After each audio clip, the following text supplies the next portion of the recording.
Hello student. तो आज हम जो है यूजी SKMU यूनिवर्सिटी का जो यूजी स्टूडेंट है, यूजी स्टूडेंट के लिए आज एक नया टॉपिक लेके आए हुए हैं और ये टॉपिक है हमारा एंडोक्राइनोलॉजी। तो एंडोक्राइनोलॉजी में हम लोग बहुत सारे ग्लैंड्स के बारे में पढ़ेंगे, एंडोक्राइन ग्लैंड्स के बारे में पढ़ेंगे, ठीक है। तो एंडोक्राइनोलॉजी क्या है, तो पहले इसको समझते हैं। लिखा हुआ है ब्रांच ऑफ बायोलॉजिकल साइंस। ये जो एंडोक्राइनोलॉजी है ये बायोलॉजिकल साइंस का क्या है, ब्रांच है। In which deal the and study of endocrine glands और सिस्टम, यानी इसके अंतर्गत, इस ब्रांच के अंतर्गत जो है हम लोग एंडोक्राइन ग्लैंड्स का स्टडी करते हैं। अंतःस्रावी ग्रंथि, इसको हिंदी में क्या कहते हैं, अंतःस्रावी ग्रंथि कहते हैं। तो अंतःस्रावी ग्रंथियों का अध्ययन जिस ब्रांच में हम लोग करते हैं उस ब्रांच को एंडोक्राइनोलॉजी कहा जाता है, ठीक है।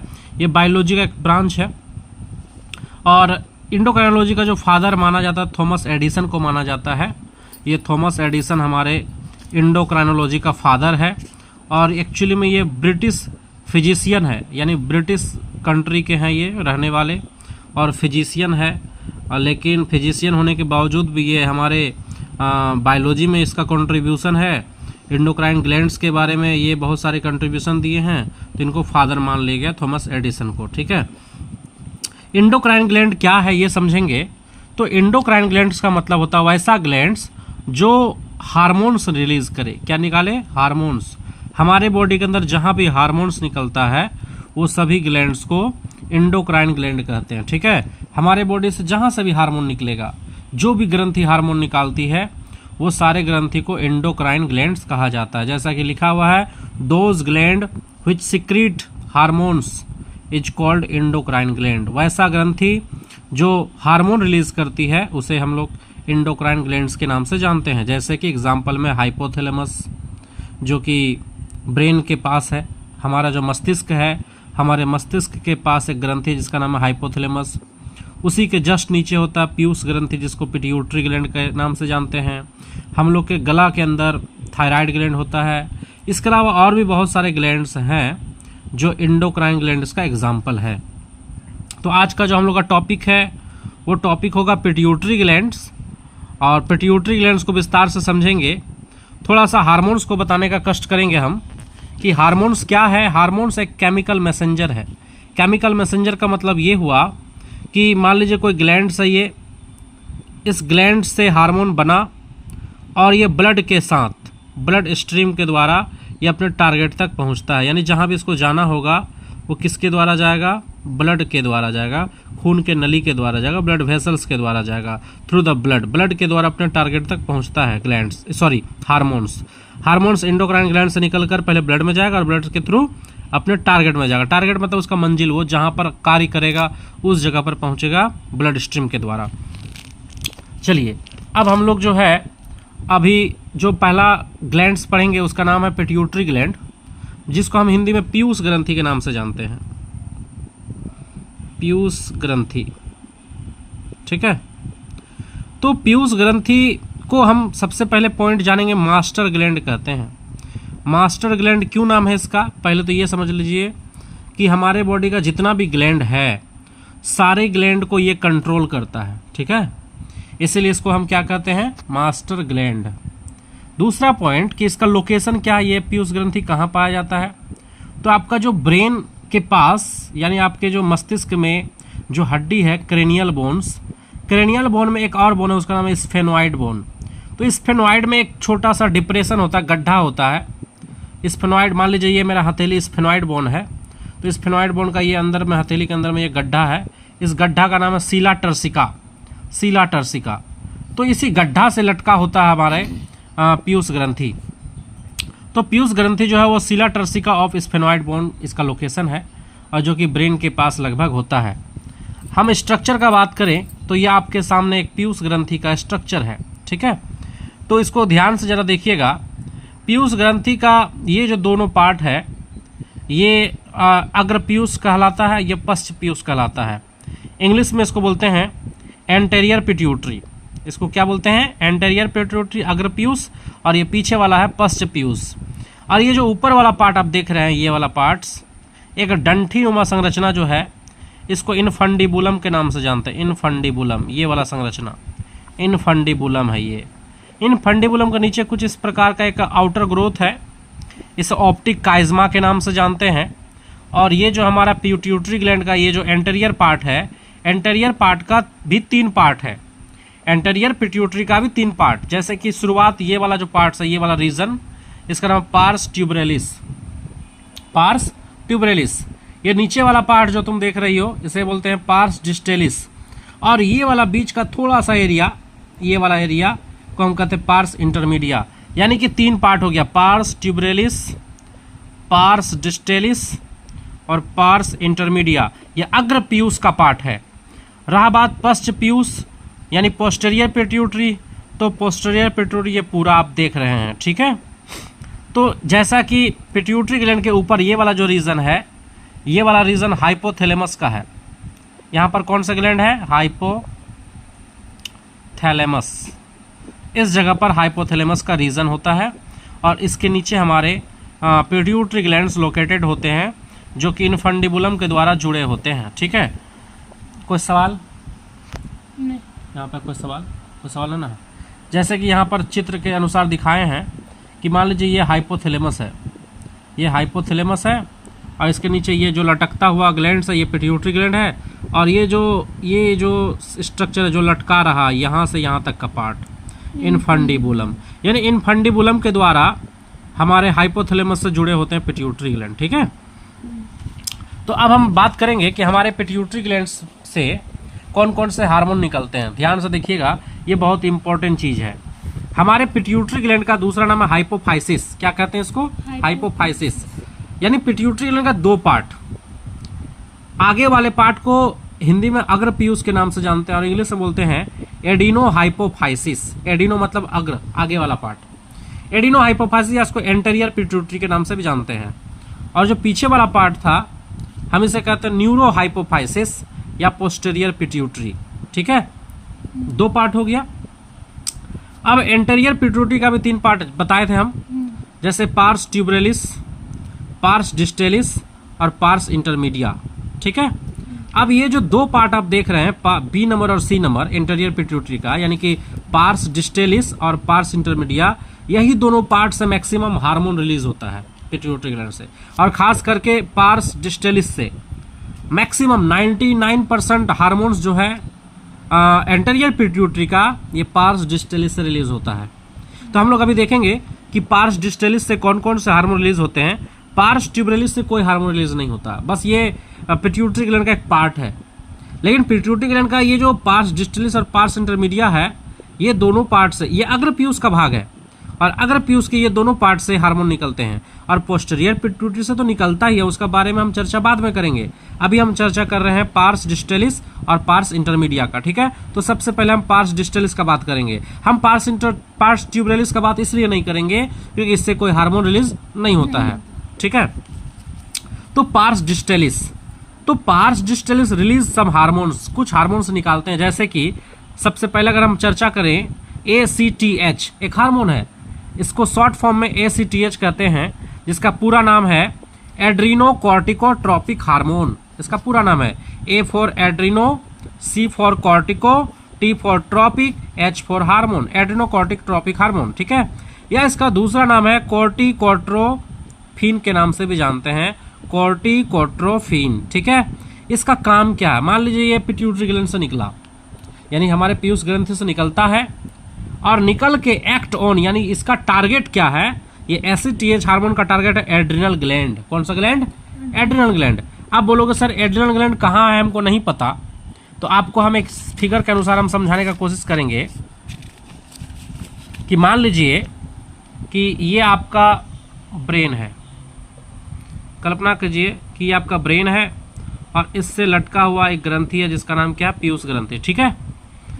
और यहाँ पर मान लीजिए आपका किडनी है, बॉडी का ये किडनी, वृक्क जिसे कहते हैं। किडनी के ऊपर एक और ग्लैंड्स होते हैं ऐसे करके, इस ग्लैंड का नाम है एड्रीनल ग्लैंड। एड्रीनल ग्लैंड, इसको हिंदी में अधिवृक्क ग्रंथि के नाम से जानते हैं। तो यहां से जो हमारा हार्मोन निकला जिसका नाम है ACTH, ये हार्मोन यहां से निकलकर पहुंच जाता है हमारे एड्रिनल ग्लैंड के पास, इस पे पड़ता है, जो कि कहाँ मौजूद है, किडनी के ऊपर, जस्ट ऊपर।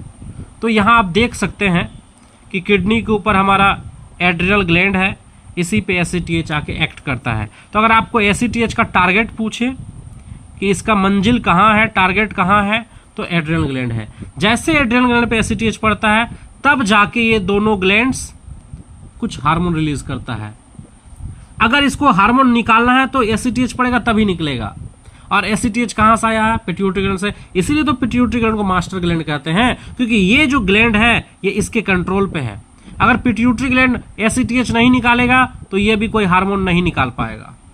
तो ये जो एड्रिनल ग्लैंड है तभी हार्मोन निकाल पाएगा जब इस पे कौन एक्ट करेगा, ACTH, जो कि कहाँ से निकलता है, पिट्यूटरी ग्लैंड से निकलता है। तो इसीलिए इसको मास्टर ग्लैंड कहा जाता है। जैसा इसको कंट्रोल कर रहा है, बॉडी के अंदर और भी जो ग्लैंड्स हैं वो सारे ग्लैंड्स को ये हार्मोनल एक्शन के द्वारा कंट्रोल करता है, मैसेज को पहुंचा के, हार्मोन के द्वारा मैसेज को पहुंचाता है कि अब आपको ये हार्मोन निकालना है या आपको नहीं निकालना है। तो उसके लिए भी वो कुछ हार्मोन्स भेजते हैं जो रोकते हैं उसको। ठीक है, चलिए।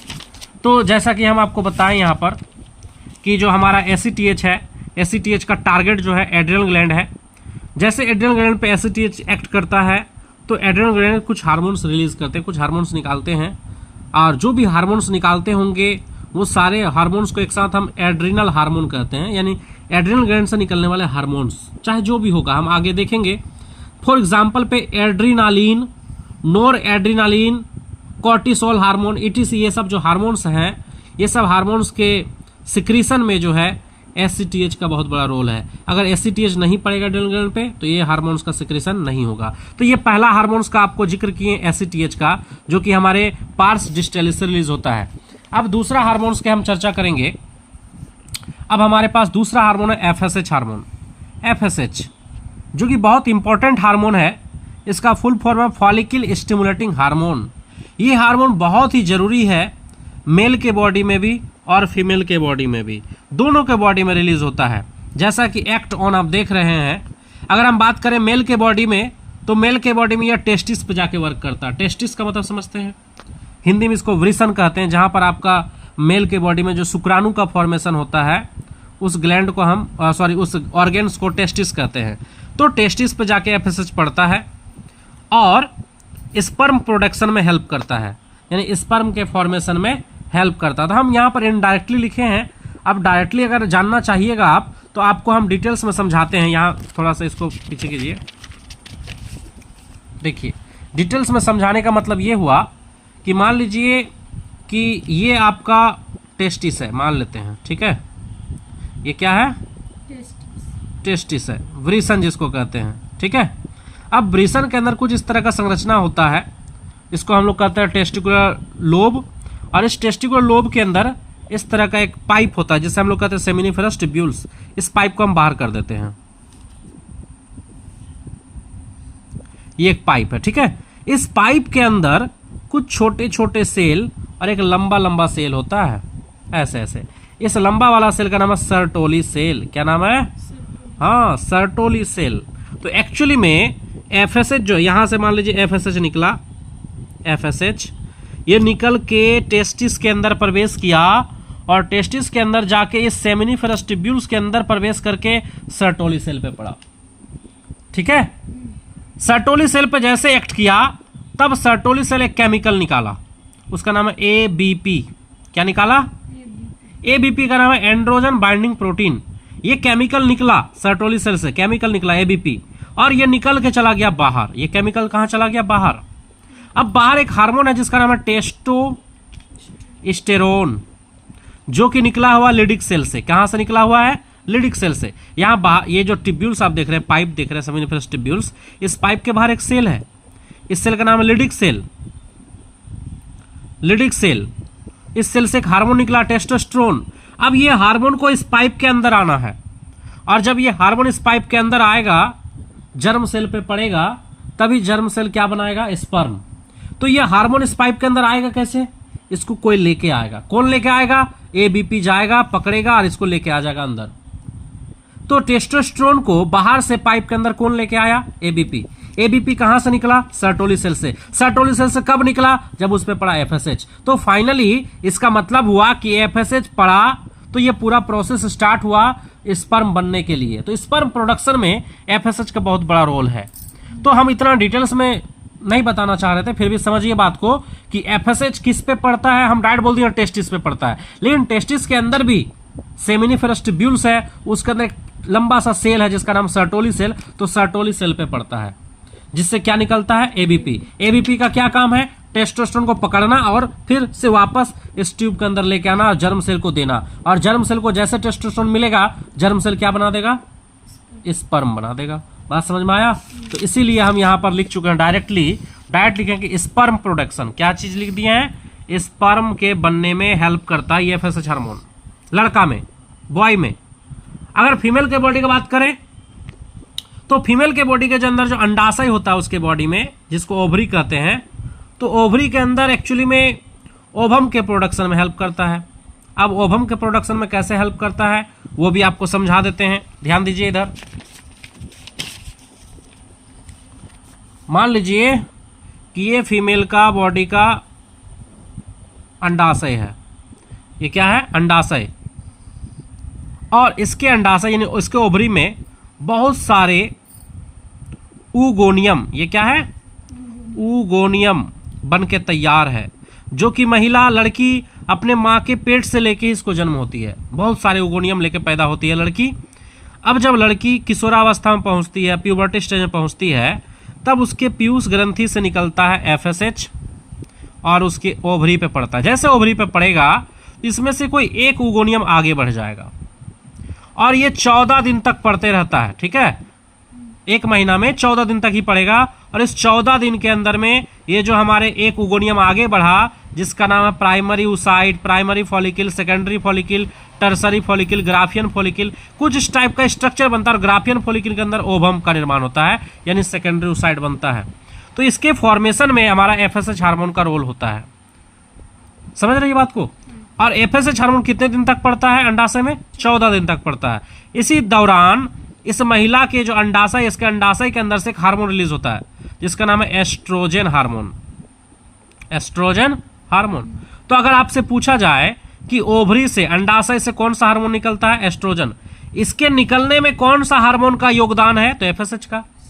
अगर एफएसएच नहीं ओवरी पे पड़ेगा तो ये पूरा प्रोसेस जो primary follicle, secondary follicle, Graafian follicle जो बन रहा है, सेकेंडरी ऊसाइड जो बन रहा है, ओवम जो बन रहा है, ये प्रोसेस नहीं चलता।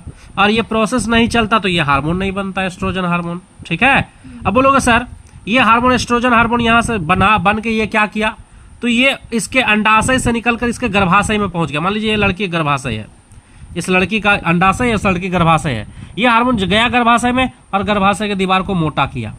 गर्भाशय की दीवार को क्या कर दिया? मोटा। यानी कि यूट्रस के दीवार को जो मोटा करने का काम है, थिक करने का काम है, वो एस्ट्रोजन का है, जो कि कहाँ से निकलता है? अंडाशय से निकलता है। और एफएसएच कहाँ से निकलता है? पीयूष ग्रंथि से निकलता है, पिट्यूटरी ग्लैंड से निकलता है। समझ में आ रहा बात को? तो हम ये बताना चाह रहे हैं कि महिला के बॉडी के अंदर में एफएसएच का क्या रोल है। तो बहुत बड़ा रोल है, जो कि अभी आपको हम बता चुके हैं, ठीक है? तो फाइनली हम लोग का एफएसएच क्लियर हो चुका है कि मेल के बॉडी में स्पर्म प्रोडक्शन में हेल्प करता है, फीमेल के बॉडी में ओवम प्रोडक्शन में हेल्प करता है। अब हम लोग पिट्यूटरी ग्लैंड का तीसरे हार्मोन की ओर आगे बढ़ते हैं। और थर्ड नंबर पे जो हार्मोन, उसका नाम है जीएच हार्मोन, ग्रोथ हार्मोन। हम लोग का जो हाइट बढ़ रहा है, इसी हार्मोन की वजह से हाइट बढ़ता है। ग्रोथ हार्मोन आपके बॉडी में 2 जगह काम करता है। कहाँ कहाँ काम करता है? Act on. एक्ट ऑन का मतलब उसका टारगेट क्या है, ये कहाँ पर जाकर कार्य कर रहा है? तो एक तो आपके हड्डी पे वर्क करता है ये, ताकि हड्डी का लेंथ बड़ा हो जाए। हड्डी पे पड़ेगा तो हड्डी का लेंथ बड़ा होगा। दूसरा, आपके जो बॉडी का जो नॉर्मल सेल है, सोमेटिक सेल, पूरे बॉडी के सेल को सोमेटिक सेल बोलते हैं। तो सोमेटिक सेल पे पड़ता है। सोमेटिक सेल का इलोंगेशन, सेल का ग्रोथ जो हो रहा है, ये ग्रोथ हार्मोन की वजह से हो रहा है। तो सेल का ग्रोथ और बोन का ग्रोथ, जब दोनों ग्रोथ होगा तो हमारा ऑटोमेटिक हाइट बढ़ेगा, हाइट ग्रोथ हो जाएगा। तो इलोंगेशन यानी कि हड्डी और सेल दोनों को इलोंगेशन करता है और इससे रिजल्ट क्या होता है? हमारा ग्रोथ हो जाता है। तो यानी हम लोग का जो ग्रोथ हो रहा है वो किस हार्मोन की वजह से हो रहा है? ग्रोथ हार्मोन की वजह से हो रहा है, ठीक है? अब अगला हम बात करेंगे एलएच हार्मोन। चौथा नंबर का जो हार्मोन है हमारा pituitary gland hormones, pituitary hormones, जिसका नाम है एलएच। एलएच का फुल फॉर्म है ल्यूटेनाइजिंग हार्मोन। ये ल्यूटेनाइजिंग हार्मोन लड़का के बॉडी में भी निकलता है और लड़की के बॉडी में भी निकलता है। ये दोनों के पिट्यूटरी ग्लैंड से निकलता है, दोनों में अलग अलग काम करता है। अगर हम बात करें पहली बात कि मेल के बॉडी में टेस्टिस पे ही पड़ता है, ये ब्रिसन पे ही पड़ता है, और ब्रिसन में जाके ब्रिसन के अंदर यानी टेस्टिस के अंदर एक सेल होता है जिसे हम लिडिक सेल के नाम से जानते हैं, जिससे टेस्टोस्टेरोन हार्मोन निकलता है। तो जब तक लिडिक सेल पे ये एलएच नहीं पड़ेगा तो टेस्टोस्टेरोन हार्मोन का प्रोडक्शन नहीं होगा। यहाँ पर अभी आपको समझाए थे एक चीज़, यहाँ बताए थे आपको, पकड़िए, यहाँ पर एक चीज़ बताए थे हम कि ये जो लिडिक सेल है इससे टेस्टोस्टेरोन हार्मोन बनता है। तो ऐसे नहीं बन जाता, इसी पे पड़ता एलएच। पिट्यूटरी ग्लैंड से जब एलएच पड़ेगा तब इससे क्या बनेगा, टेस्टोस्टेरोन बनेगा। तो ये लिडिक सेल तभी टेस्टोस्टेरोन बना पाएगा जब उस पर कौन वर्क करेगा, एलएच। एलएच का दूसरा नाम है आईसीएसएच। आईसीएसएच एलएच हार्मोन का दूसरा नाम क्या है, ICSH, interstitial cell stimulating hormone के नाम से जानते हैं हम लोग, interstitial cell stimulating hormone. LH का दूसरा नाम क्या है, आईसीएसएच, जो किस पे वर्क करता है, लिडिक सेल पे, और कौन से हार्मोन को रिलीज करने में हेल्प करता है, टेस्टोस्टेरोन को हेल्प करता है निकलने में। चलिए, तो यहीं पर हम लिख चुके हैं कि टेस्टोस्टेरोन हार्मोन्स जो होते हैं उसके प्रोडक्शन में हेल्प करता है एलएच। और फीमेल के बॉडी के अंदर में, फीमेल के बॉडी के अंदर में जो ओवरी पे एक्ट करता है और ओवुलेशन काउज करता है। ओवुलेशन क्या होते हैं, ओवुलेशन का मतलब होता है कि महिला के बॉडी का जो अंडाशय है, मान लीजिए ये अंडाशय है, तो अंडाशय के अंदर मान लीजिए सेकेंडोसाइट बन गया यानी ओवम बन गया। अब अंडाशय का दीवार तो बंद है, ये बाहर कैसे निकलेगा, तब इस पे पड़ेगा एलएच हार्मोन। जब एलएच हार्मोन इस पे पड़ेगा तो ये दीवार टूट जाएगा, दीवार टूटेगा और कुछ ग्राफियन फॉलिकल का भी दीवार टूटता है और ये हमारा सेकेंडोसाइट बाहर निकल जाता है। इसी प्रोसेस को कहते हैं ओवुलेशन। तो ओवुलेशन का मतलब क्या हुआ, releasing of second oocyte from the ovary. Ovary से जब बाहर निकलते हैं सेकेंडोसाइट, इस प्रोसेस को क्या कहते हैं, ओवुलेशन कहते हैं। और इसमें सबसे बड़ा जो रोल होता है एलएच हार्मोन का रोल होता है, जो कि पिट्यूटरी ग्लैंड से निकलता है। नहीं समझिए बात को। तो इतने सारे हार्मोन्स का रोल हम लोग पढ़ चुके हैं। अभी चौथा हार्मोन क्लियर हो चुका है, एलएच हार्मोन। अब आगे हम लोग का पांचवा हार्मोन है प्रोलैक्टिन का। ये हार्मोन केवल महिलाओं में ही निकलता है, मादा में ही निकलता है, क्योंकि ये इसका काम है मिल्क बनाना। और मिल्क जो बनता है वो सिर्फ महिला के बॉडी के अंदर बनता है, क्योंकि महिला को ही अपने बच्चे को मिल्क फीड करवाना पड़ता है। तो प्रोलैक्टिन जो है काम करता है मेमरी एल्वोलाई के अंदर, यानी ब्रेस्ट के अंदर। जब आप चित्र को देखिएगा, महिला का जो स्तन है, स्तन के अंदर एक संरचना होती है जिसे हम लोग कहते हैं मेमोरी एल्वोलाई। कुपी का जैसे संरचना होती है जहां पर मिल्क का फॉर्मेशन होता है, तो वहीं पे जाके ये प्रोलैक्टिन काम करता है और मिल्क बनाने में, फॉर्मेशन ऑफ मिल्क में, लैक्टेशन में हेल्प करता है, मिल्क बनाने में हेल्प करता है। और ये हार्मोन तभी निकलेगा जब महिला प्रेगनेंसी अवस्था में रहेगी, during pregnancy. During pregnancy, pregnancy अवस्था में ही ये हार्मोन्स वर्क करता है। प्रेगनेंसी के दौरान ही ये हार्मोन महिला में निकलता है, प्रोलैक्टिन हार्मोन, उसके बाद निकलते रहता है। ठीक है, तो ये मिल्क बनाने में हेल्प करता है। पूछेगा कि मिल्क के फॉर्मेशन में कौन सा हार्मोन हेल्प करता है, तो प्रोलैक्टिन। ये लड़कों में नहीं निकलता क्योंकि लड़कों में मिल्क बनाने की आवश्यकता नहीं है। अगला हार्मोन्स का अगर हम बात करें, जिसका नाम है टीएसएच। टीएसएच का फुल फॉर्म है थायराइड स्टिमुलेटिंग हार्मोन। समझ में आ रहा बात को, थायराइड स्टिमुलेटिंग हार्मोन। ये हार्मोन थायराइड ग्लैंड, नाम से ही स्पष्ट है, किसको स्टिमुलेट करता है, उत्तेजित, स्टिमुलेटिंग माने उत्तेजित करना। किसको उत्तेजित करेगा, थायराइड ग्लैंड को। तो टीएसएच पिट्यूटरी ग्लैंड से निकल के कहाँ चला जाएगा, थायराइड ग्लैंड पे। और जैसे थायराइड ग्लैंड पे पड़ेगा तब जाके थायराइड ग्लैंड रिलीज करेगा थायरोक्सिन हार्मोन।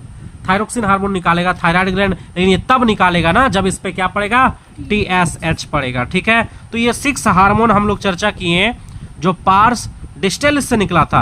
अब पिट्यूटरी ग्लैंड, एंटीरियर पिट्यूटरी का एक और पार्ट था जिसका नाम है पार्स इंटरमीडिया। तो पार्स इंटरमीडिया यानी ये बीच वाला पार्ट, ये वाला पार्ट्स जो आप देख रहे हैं, ये वाला जो पार्ट्स है इसको हम लोग क्या बोलते हैं, पार्स इंटरमीडिया बोलते हैं। तो इस वाले पार्ट से केवल एक हार्मोन निकलता है, इससे एक हार्मोन निकलता है सिर्फ, MSH। क्या नाम है, MSH, जिसके बारे में यहाँ जिक्र किया गया है। तो पार्स इंटरमीडिया से कितने हार्मोन निकलते हैं, एक हार्मोन, जिसे हम क्या कहते हैं, MSH। इसका पूरा नाम है मेलेनोसाइट स्टिमुलेटिंग हार्मोन। ये हार्मोन निकल के आपके बॉडी के उन कोशिकाओं तक पहुंचता है जो पिगमेंट सेल कहलाती है। क्या कहलाती है, पिगमेंट सेल। पिगमेंट सेल मतलब जो आपके बॉडी को कलर देता है, आपके स्किन कलर जो देता है। ठीक है, तो आपके बॉडी का जो स्किन कलर है ना, ये इसी हार्मोन्स के वजह से है। यानी कि आपके ये हार्मोन्स आपके बॉडी के सेल पे पड़ता है और ये आपके बॉडी का जो सेल है, पिगमेंट सेल, एक केमिकल रिलीज करता है जिसको बोलते हैं मेलानिन। और ये जो मेलानिन है ये आपके बॉडी को कलर देता है, स्किन कलर देता है, ये स्किन कलर। और मेलानिन अगर बहुत ज़्यादा निकल जाता है तो स्किन का कलर ब्लैक हो जाएगा। अगर मोर ज़्यादा निकलेगा, अगर ज़्यादा निकलेगा मेलानिन तो ब्लैक कलर हो जाएगा, ठीक है। और अगर नहीं निकलेगा मेलानिन, बिल्कुल नहीं निकल रहा, तो बीमारी है, उसको बोलते हैं एल्बिनिज्म। एल्बिनिज्म, तो एल्बिनिज्म एक डिजीज है जो मेलानिन के कमी से होता है। अगर आपके बॉडी में मेलानिन नहीं निकल, बिल्कुल बॉडी सादा, अंग्रेज वाला सादा नहीं, एक और सादा हो जाएगा, ठीक है। तो उस बीमारी का नाम है एल्बिनिज्म बीमारी, ठीक है, मेलानिन की कमी से होती है। और अगर मेलानिन ज्यादा निकल गया तो बहुत काला, और नॉर्मल निकल रहा है तो सांवला कलर। अंग्रेज कैसे, सांवला कलर हो जाएगा ना, अंग्रेज नहीं होगा। अंग्रेज जो होगा थोड़ा सा निकलेगा तभी होगा अंग्रेज, और नहीं निकलेगा तब फिर हो जाएगा बीमारी, जिस बीमारी का नाम क्या है, एल्बिनिज्म, ठीक है। तो यहाँ पर पार्स इंटरमीडिया का चर्चा हुआ था। अब हम लोग लास्ट में थोड़ा सा और बचा हुआ है, एंटीरियर पिट्यूटरी हो चुका कंप्लीट। एंटीरियर पिट्यूटरी में टोटल हम 7 हार्मोन्स पढ़े। 6 हार्मोन निकलता है पार्स डिस्टेलिस से और 1 हार्मोन निकलता है पार्स इंटरमीडिया से। अब हम बात करेंगे पोस्टीरियर पिट्यूटरी। पोस्टीरियर पिट्यूटरी से 2 हार्मोन रिलीज होते हैं, रिलीज 2 हार्मोन। एक है एडीएच जिसका नाम है एंटी डायूरेटिक हार्मोन, या इसको वेसोप्रेसिन के नाम से भी जानते हैं। इसका वर्क है, ये हार्मोन जाके नेफ्रॉन पे पड़ता है। बोलोगे सर नेफ्रॉन कहाँ होता है, तो जो किडनी है, किडनी के अंदर होता है नेफ्रॉन। किसके अंदर होता है, किडनी के अंदर नेफ्रॉन होता है। तो नेफ्रॉन का एक पार्ट है डीसीटी, क्या नाम है, डीसीटी नाम है, डिस्टल कॉन्वोल्यूटेड टिब्यूल्स। तो डीसीटी पे जाके पड़ता है ये एडीएच, या फिर इसको क्या बोलते हैं, वेसोप्रेसिन।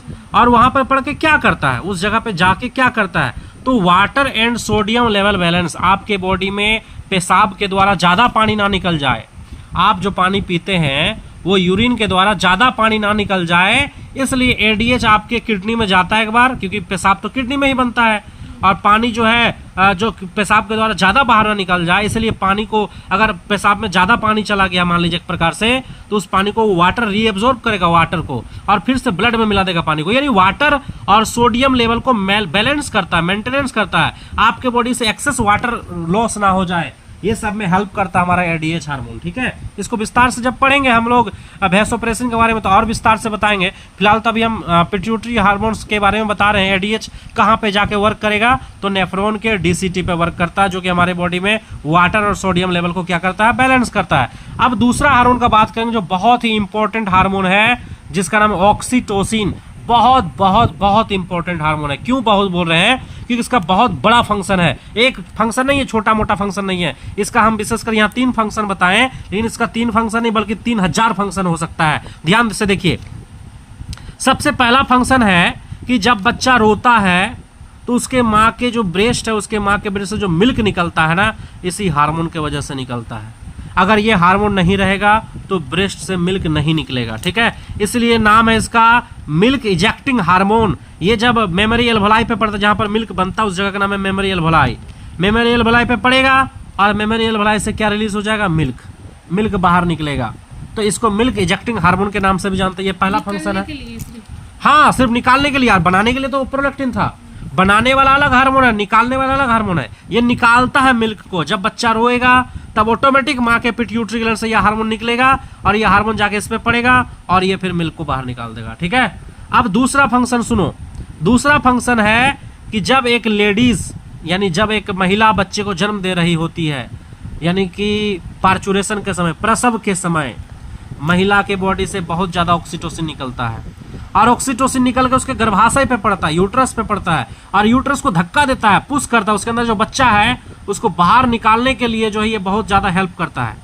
इसीलिए इसको बर्थ हार्मोन के नाम से भी जानते हैं। यानी जब बच्चा जन्म होता है उस टाइम पे ये हार्मोन बहुत ज़्यादा काम करता है। अगर किसी महिला में ये हार्मोन काम नहीं कर पा रहा है तो डॉक्टर एक इंजेक्शन के द्वारा ये हार्मोन डालता है उसके बॉडी के अंदर, ताकि उसके बॉडी के अंदर नेचुरली जो हार्मोन्स है वो कम है तो बाहर से हम डाल देंगे, ताकि उसका गर्भाशय जो है वो मतलब ऊपर से नीचे की तरफ पुश कर सके और उसके अंदर जो बच्चा है वो नीचे की तरफ यानी बाहर जा सके। इसलिए ये हार्मोन्स को बर्थ हार्मोन के नाम से जानते हैं, मिल्क इजेक्टिंग हार्मोन के नाम से जानते हैं।